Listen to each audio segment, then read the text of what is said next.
So నిన్ను నివేదాన్ని కూడా పంపించేస్తాను లోపలికా? అంత లేదు 1 వీక్.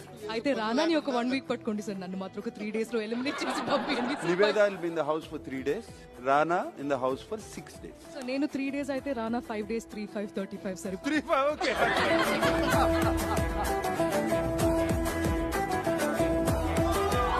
మీరంతా ఇలా నవ్వుతూ ఇంత హ్యాపీగా మాట్లాడుతుంటే నాకు మీ ఫ్యూచర్ ఈసారి లిమిట్లెస్ అంట, ట్విస్ట్ అంట, టర్న్ అంట, ఆ పని ఫస్ట్ వీక్ నుంచే మొదలెడుతున్నారు. సో ఒకరిని నేను ఇప్పుడు బయటికి తీసుకెళ్ళాలి. సో లక్కీ డ్రాలో వాళ్ళ ఫోన్ లోనే చక్కని పరిష్కారం పొందండి. సెల్ 7989176037.